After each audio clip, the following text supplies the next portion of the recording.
This is the Ramana Maharshi Satsang. I'm reading and commenting on the Ashtavakra Gita. Listen, reflect, and deeply meditate. Know yourself. Welcome. I'm Richard Clarke. I'm not a guru or a teacher. Ramana Maharshi's teaching of non-duality is deep and profound, and I want to share it.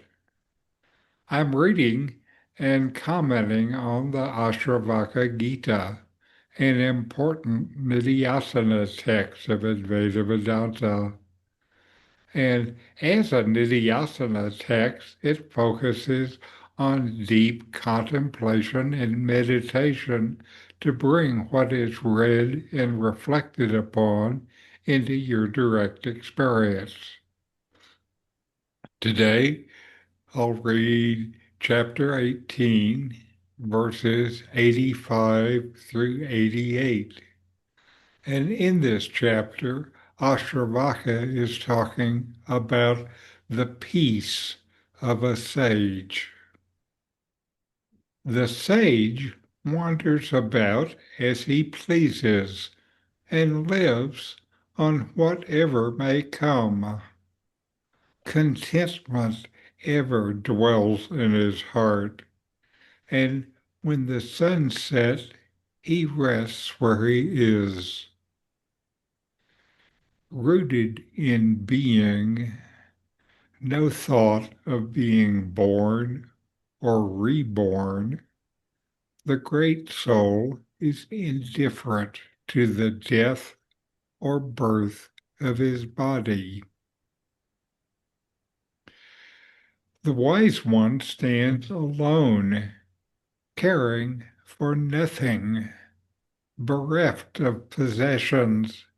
He goes where he will, unhindered by opposites, his doubts rent asunder. He is truly blessed. The wise one has no sense of mine. To him, earth, stone, and gold are the same. The knots of his heart have been unraveled. He knows neither ignorance nor sorrow. He is excellent in every way. So let's break down these verses. 1885. The sage wanders about as he pleases and lives on whatever may come. Contentment ever dwells in his heart, and when the sun sets, he rests where he is. Ashtavakra paints a picture of someone completely free, free from attachment, obligation, and the need for control. The sage moves through life without resistance, accepting whatever arises without chasing or avoiding. His peace isn't dependent on place or possession, on anything external. His contentment comes from within, not from his circumstances. Even when the world seems uncertain, he feels at home. This isn't carelessness, it's deep trust in the self and the flow of life.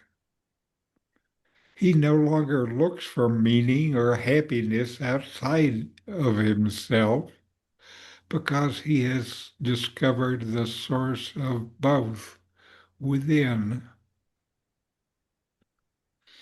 This verse is a powerful mirror for how much permission you give yourself to live freely. Most people are driven by anxiety over where they should be, what they should be doing, or planning for tomorrow. But the sage has released these burdens.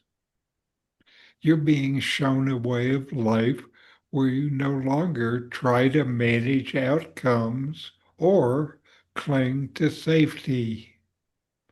You take life as it comes. What replaces the need for control is contentment, not temporary satisfaction, but a quiet joy that doesn't depend on conditions. You might ask yourself, what if I stopped chasing the next thing? That simple shift opens the door to rest, not physical rest, but the kind of rest that comes when you stop being at war with the moment. 1886, rooted in being, no thought of being born or reborn. The great soul is indifferent to the death or birth of his body. The sage knows without doubt that the body is not the self. He doesn't think in terms of birth or rebirth because he's rooted in what never began and never ends. This isn't an idea he holds, it's the direct experience of being itself. The body may come and go, but the self does not. And because of this, fear of death or hope for another life have no meaning for him. His peace comes from resting in what is always present, pure being, beyond all concepts of time, birth, or identity. This verse strikes at the very root of fear, the fear of death and loss. You live with constant background noise, the sense of being a person with a story, born into time, facing an inevitable end. But here you're shown the view from beyond that illusion. The sage isn't hoping for heaven or fearing death because he knows he is being itself. That awareness is not something far away, it's right here, behind the thoughts, present even now. If you pause and look deeply, you can find the same ground the sage rests in. The body can live or die, but what you are remains untouched. This is not theory. It's your own experience when you stop clinging to names and forms. 1887, the wise one stands alone, caring for nothing, bereft of possessions. He goes where he will, unhindered by opposites. His doubts rent asunder. He is truly rest. This verse speaks of the sage who's gone beyond desire, fear, and personal identity. He doesn't resist life, nor is he caught in craving. Not clinging to possessions or praise, pain or pleasure, he's not tossed about by life's opposites. His mind no longer questions who he is or what matters.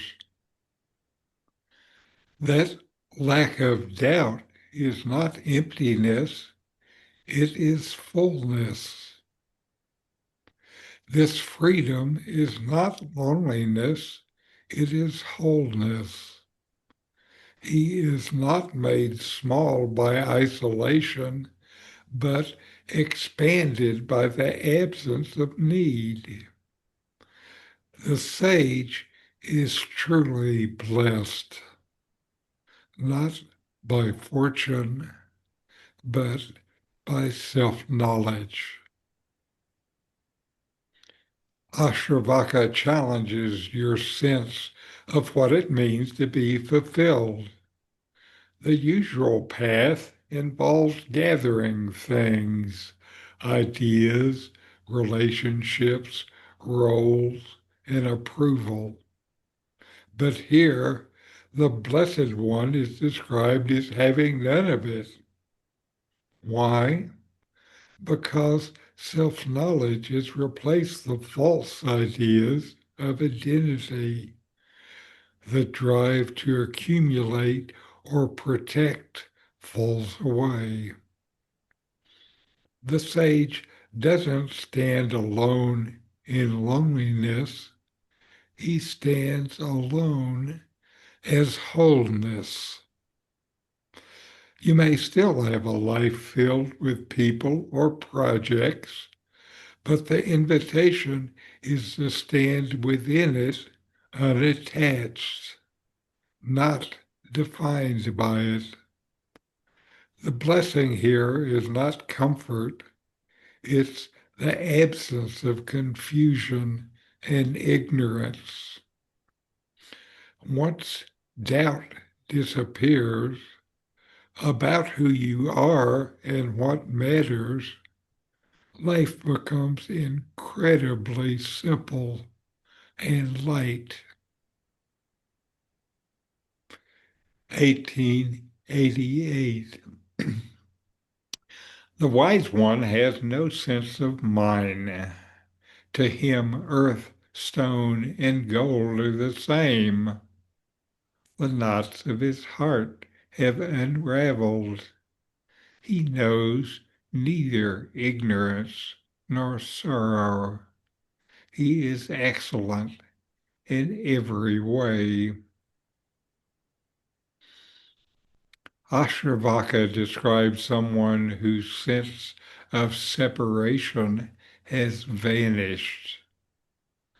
The idea of mine disappears because the ego, the false self that claims and fears, has lost its grip. Whether it's a stone or a bar of gold, the wise one sees them as the same.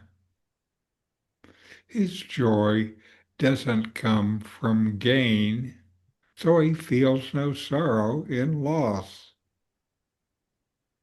The knots of the heart refer to the binding attachments and misidentifications that keep you trapped in suffering. Once these dissolve, there's nothing left but clarity, peace, and quiet excellence. This verse turns the whole structure of emotional life upside down. Almost everything that creates suffering in your life comes from the sense of I and mine, my success, my partner, my opinion, my body, my things. The more tightly you grasp, the more you fear loss. But when you stop claiming mine, sorrow vanishes. This doesn't mean you become cold or uncaring. Quite the opposite. You see clearly, feel deeply, and act wisely. But your peace is no longer tied to outcomes. The knots of the heart are false beliefs, hopes, and fears that have shaped your life for decades. When these fall away, a clarity arises that needs no name. That clarity isn't something to develop. It's what remains when you let go of everything else.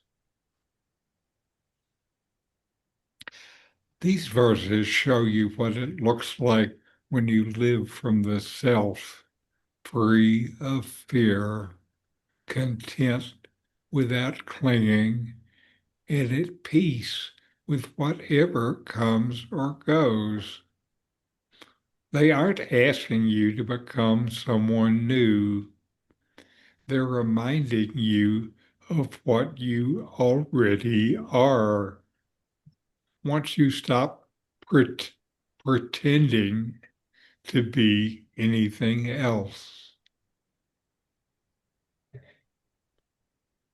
And now we have a satsang discourse by Nome, Peace.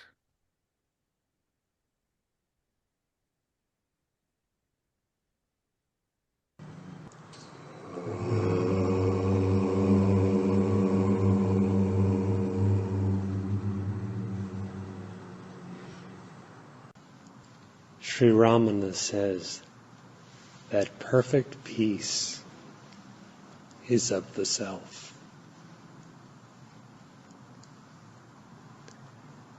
It is eternal peace, changeless peace. The fullness of it is ineffable, indeed inconceivable. Yet it is realized as one's very being.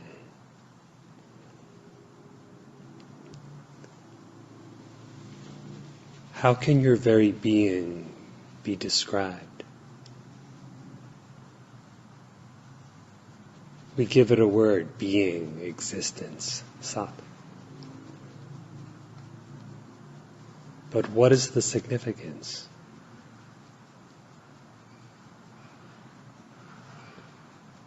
Without beginning, without end, for it is eternal.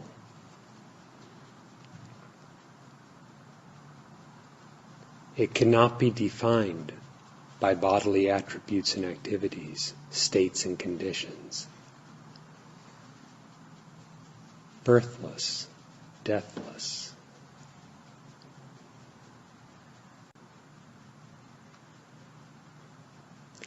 You can think of all things as something.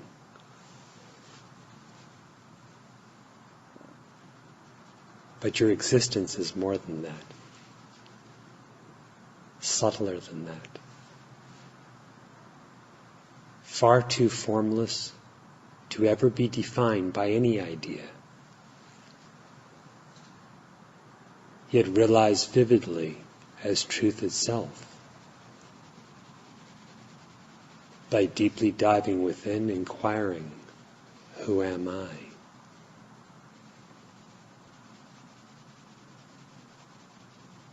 We can think of something, describe something, in relation to something else. But what of that which is absolute? Of an utterly transcendent nature? Nameless, formless. This is your own being, bodiless, limitless.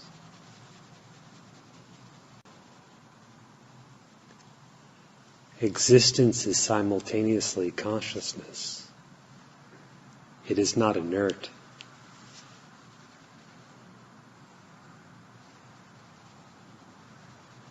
You can think of any thought, obviously. But can you think of consciousness itself?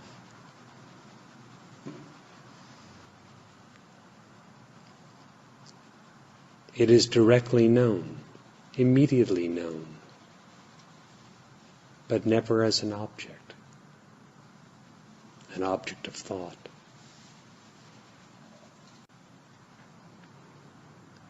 Whatever idea be conjured up, whatever definition or concept might be imagined, for you or for anything else, that which knows, but remains unknown,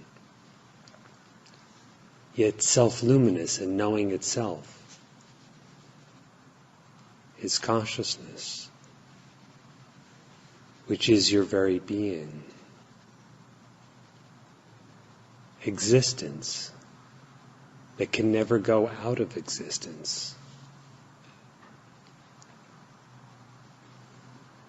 Without birth, without death.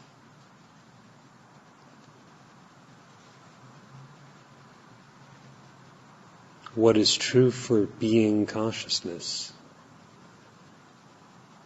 is true of bliss or peace. For pieces of the self. The root of peace is immutability, changelessness.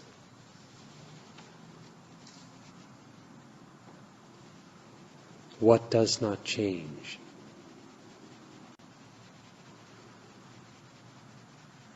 Obviously, the world of objects, illusory as they are, is characterized by change. What does not change?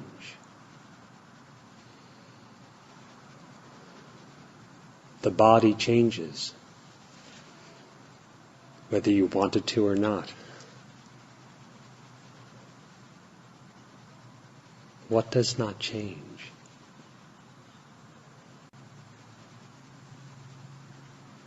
The mind is characterized by motion. What does not change?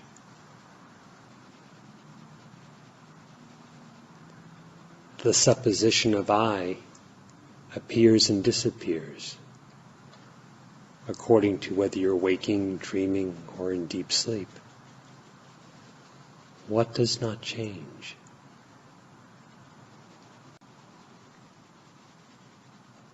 Everything about which you know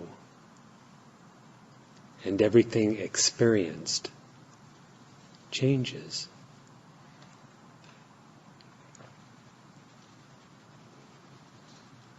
But you always exist, changelessly. The existence that is consciousness, which knows changelessly, knowing when there is something, knowing when there is nothing. Ever shining, being consciousness is peace. Confound the self with what is not the self, and the peace seems disturbed. The bliss seems as if veiled. It has not gone away. It is ever as it is, in perfect fullness.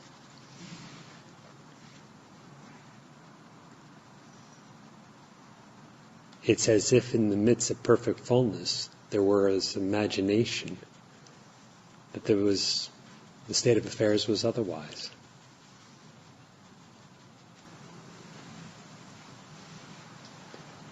But that which is peace itself is present always.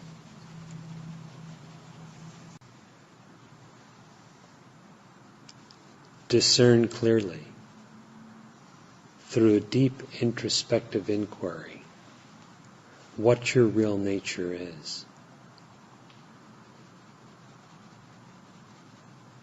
So that the attributes of something objective are not superimposed in imagination upon the consciousness, which is your actual existence.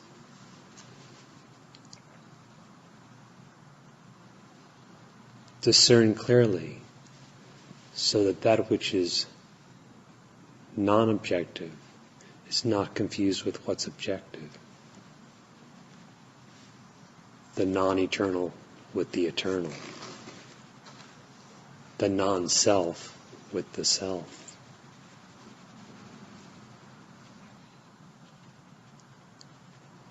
If that which is not truly I is removed through clear knowledge from that which is ever truly the I, only the perfect fullness remains.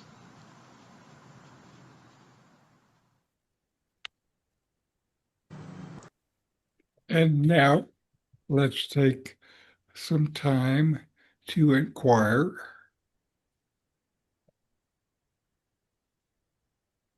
You exist. Notice that you exist, and you know that you exist. Inquire, investigate within yourself. What keeps me from feeling content right now, just as things are?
Can I rest in what does not move, change, or die?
What remains when I stop looking for something to hold on to?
What does mine mean to me? And what happens if I stop believing it?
Who am I?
What am I? What is the nature of my existence?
All right.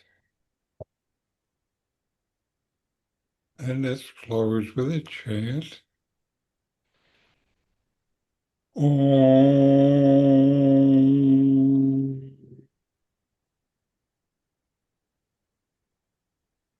Shanti, Shanti, Shanti.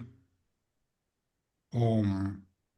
Peace, peace, peace. Peace.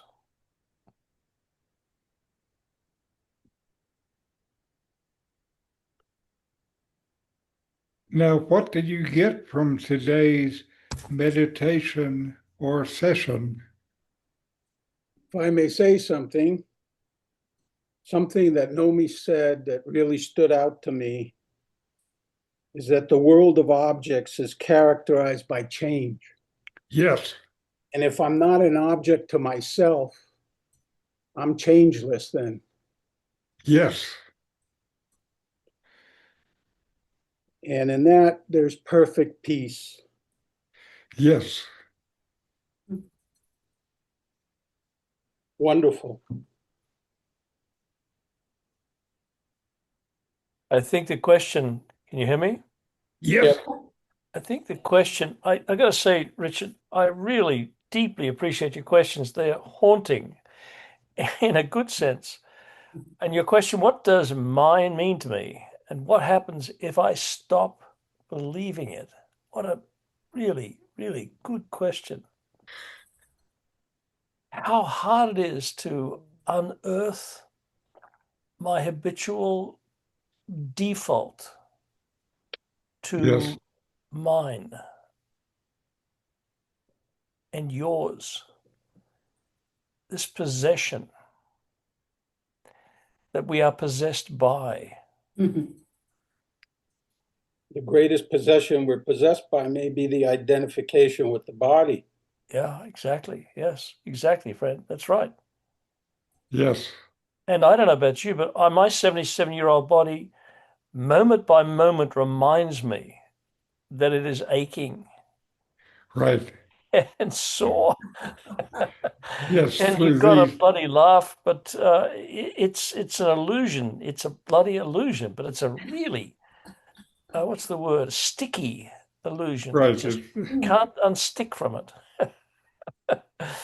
And I still have pain from a dental extraction weekend before last, and the pain is pretty constant. And while we Yeah, were meditating on all of these things, then, I had to continue to remember yeah, that the pain is just a part of body identification and a new body. yeah, And it's still not who I am. And who I am, Nome also said it, who we are is what is always there. yeah. And the pain comes and goes, but I don't. It's when I sink into that, the I feeling, the I thought, the very present now, that all that stuff just simply dissolves. It goes away, but it's so quickly, as I said, it's sticky. It zings back, and you think, Yes, no. So that constant practice of resting in the, Tolly would call it the now. A Christian mystic by the name of Jean-Pierre de Caussade called it the sacrament of the present moment. And what he meant mhm. by that was that every moment has all in it that is necessary, all the grace that is necessary. And but as I said, that bloody habit. Yes. Yeah, yeah, And so that's the purpose of all of this practice is amen. first to notice the habit, because you can't do anything about it until you notice it. Right. And then to get past the habit takes not just noticing it once, but noticing it again and again and again and again. I think if I understand the teaching well, we are holding on to the self. As long as we can hold to the self, things will happen at their pace. Right. Or ultimately, We're there not are no doing things, we're not ultimately, doing there are any no things to happen. there's nothing to happen.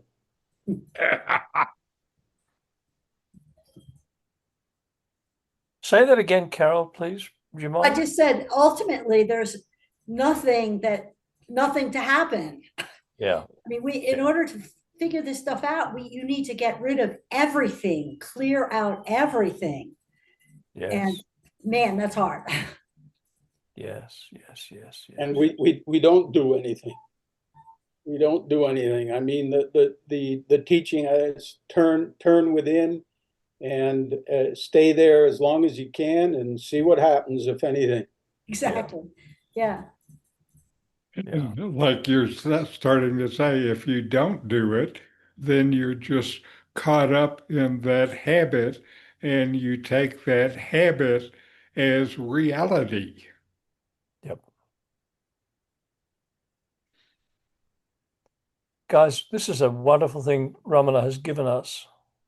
Yes. And he's given us each other to remind ourselves again and again. Indeed. I got to Indeed. say, Richard and Carol, thank you so much for being alive in this, doing this. It's a real gift. I mean, here I am in the middle of a vacation, and I was looking forward to trying to figure out a time so I could see you guys. And I thank you just for being and for the gift. Yeah, And thank you too, Robert, and all of you. Well, I still thank a girlfriend between wives who took me to see Nome one day. yeah, yeah. The girlfriend didn't last, but Nome did. And we are all thankful for that. Indeed. Yeah. Amen. Good. So anyway, Beautiful, namaste beautiful. and Beautiful Oops. talk see by you Nome next week. today. Namaste, everyone. Thank you. Namaste. Soon. Thank you. Thank you.